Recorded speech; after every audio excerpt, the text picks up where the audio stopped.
Hello प्यारे बच्चों बच्चों कैसे हैं आप सभी। आई होप कि सभी अच्छे होंगे।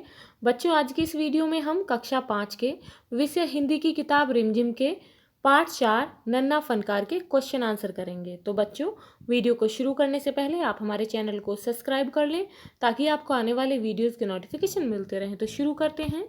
सबसे पहले बच्चों करेंगे शब्द अर्थ। बुदबुदाना, बुदबुदाना का अर्थ होता है धीरे धीरे बोलना, यानी कि धीरे से बोलना।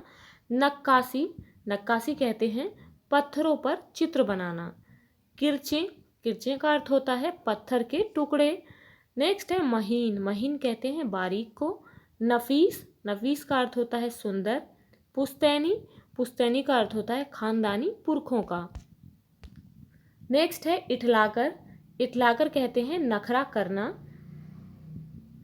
छैनी, छैनी का अर्थ होता है लोहे से बना एक औजार। आहट, आवाज़। मंझोला, मंझोला कहते हैं बीच का। मुआयना, मुआयना किसको कहते हैं निरीक्षण करने को। भौचक, भौचक का अर्थ होता है आश्चर्यचकित। जुर्रत, जुर्रत का अर्थ होता है हिम्मत। बदहवास, बदहवास का अर्थ होता है व्याकुल।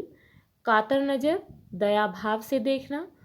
अंदाज, अंदाज कहते हैं तरीका। हुजूर, हुजूर का अर्थ होता है श्रीमान। सल्तनत, राज्य। फनकार, कलाकार। शिल्पकार, कारीगर। गलीचा, गलीचा का अर्थ होता है ऊन की मोटी चादर। संदेह कहते हैं शक को। डलिया, टोकरी को कहते हैं भींच कर, बंद करके। असहमति, विरोध करना। इत्मीनान, इत्मीनान कहते हैं आराम से। नेक, भला। मुलाकात, मुलाकात का अर्थ होता है भेंट। अब है बच्चों क्वेश्चन आंसर।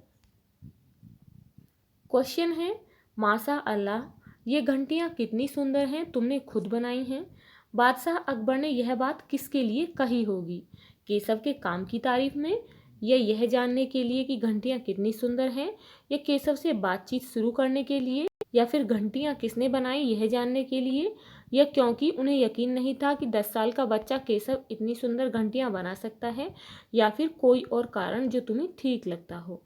तो बच्चों ये इसलिए कहा था क्योंकि उन्हें यकीन नहीं था कि 10 साल का बच्चा केशव इतनी सुंदर घंटियां बना सकता है। नेक्स्ट क्वेश्चन है केशव पत्थर पर घंटियां तथा कड़ियां तराश रहा था। उसके द्वारा तराशी जा रही घंटियों और कड़ियों का चित्र अपनी कॉपी में बनाओ।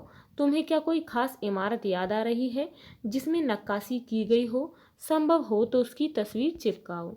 तो बच्चों घंटियों और कड़ियों का यहाँ पर आपको चित्र बनाना है,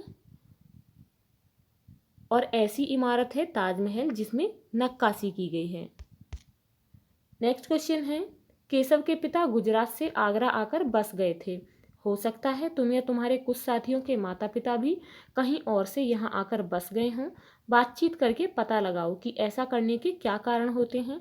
तो बच्चों आंसर है कुछ लोग अपनी रोजी रोटी और काम धंधे के लिए एक जगह से दूसरे जगह जाकर बस जाते हैं। नेक्स्ट क्वेश्चन है अकबर को पहरेदार की दखल अंदाजी अच्छी क्यों नहीं लगी। तो बच्चों इसका आंसर है अकबर एक नेक राजा थे। वे अपनी प्रजा से उनके बीच में जाकर मिलते रहते थे। इस बीच वे किसी की भी दखल अंदाजी पसंद नहीं करते थे, इसीलिए पहरेदार की दखल अंदाजी अच्छी नहीं लगी। नेक्स्ट क्वेश्चन है लगता है कोई बहुत बड़ा आदमी है। यहाँ पर बड़े आदमी से केशव का क्या मतलब है। आंसर है बच्चों यहाँ पर बड़े आदमी से केशव का मतलब है कि कोई धनवान, अमीर तथा प्रतिष्ठित आदमी। क्वेश्चन है खरगोश की सी कातर आंखें, पशु पक्षियों से तुलना करते हुए और भी बहुत सी बातें कही जाती हैं, जैसे हिरन जैसी चाल। जैसे ही कुछ उदाहरण तुम भी बताओ। तो बच्चों उदाहरण है कोयल जैसी आवाज़, शेर जैसी दहाड़, मोरनी की तरह गर्दन, हाथी जैसी मतवाली चाल, चीते जैसी फुर्ती।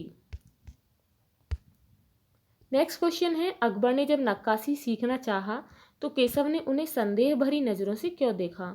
तो बच्चों इसका ये कारण था अकबर बहुत बड़े बादशाह थे। जब उन्होंने उससे नक्काशी सीखना चाहा तो केशव ने उन्हें इसी कारण से संदेह भरी नज़रों से देखा।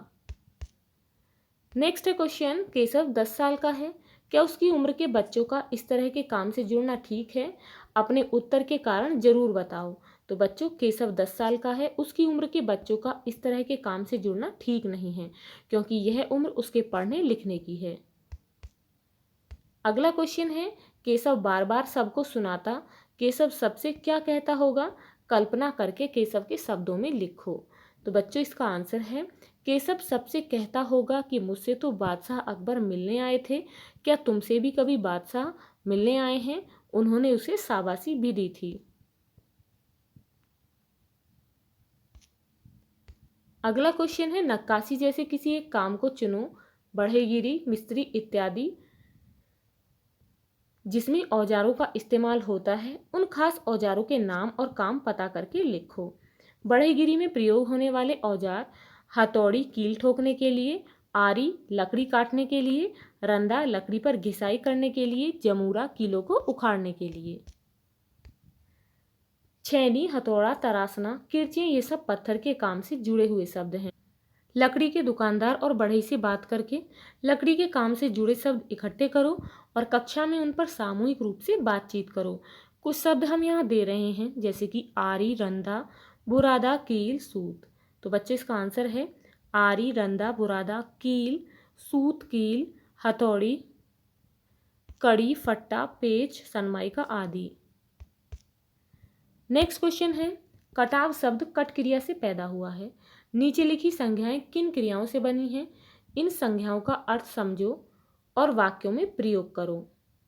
चुनाव, पड़ाव, बहाव, लगाव। संज्ञाएं बच्चों, चुनाव। चुनाव शब्द किस क्रिया से पैदा हुआ है? चुन से। इसका वाक्य प्रयोग है, हमें अच्छे लोगों का चुनाव करना चाहिए। पड़ाव किस क्रिया शब्द से बना है? पड़ से, कल हमने वहाँ पड़ाव डाला था। बहाव में क्रिया शब्द है बह, नदियों का बहाव बहुत तेज होता है। लगाव में लग जो है वो क्रिया शब्द है, हमें अपनों से लगाव होता है। क्वेश्चन है, लड़के ने जल्दी जल्दी कोई प्रार्थना बुदबुदाई। रेखांकित शब्द और नीचे लिखे शब्दों में क्या अंतर है? वाक्य बनाकर अंतर स्पष्ट करो। फुसफुसाना, बड़बड़ाना, भुनभुनाना। बुदबुदाना का अर्थ है मन ही मन कुछ बोलना, जबकि फुसफुसाना, बड़बड़ाना तथा भुनभुनाना में मुंह से कुछ आवाजें सुनाई पड़ती हैं। बुदबुदाया, राम धीरे धीरे बुदबुदाया। फुसफुसाना, हरीश फुसफुसाकर कुछ बोला। बड़बड़ाना, वह गुस्से से बड़बड़ाता हुआ चला गया। भुनभुनाना, आपका ऐसे भुनभुनाना ठीक नहीं है। अब बच्चों क्वेश्चन है, बेवकूफ़ खड़ा हो, हुजूर आला के सामने बैठने की ज़रूरत कैसे की तूने? झुककर इन्हें सलाम कर। महल के पहरेदार ने केशव से यह इसलिए कहा क्योंकि बादशाह के सामने बैठे रहना उनका अपमान करने जैसा था, या पहरेदार यह कहकर अपनी वफादारी दिखाना चाहता था, या फिर पहरेदार को बादशाह के आने का पता नहीं चला इसलिए वह घबरा गया था। बादशाह का केशव से बात करना पहरेदार को अच्छा नहीं लगा। तो बच्चों इसका सही आंसर है, पहरेदार यह कहकर अपनी वफादारी दिखाना चाहता था। बच्चों यदि आपको ये वीडियो अच्छी लगी हो तो लाइक शेयर करना ना भूलें, और यदि आप इस चैनल पर नए हैं तो प्लीज़ चैनल को सब्सक्राइब करें। Thank you.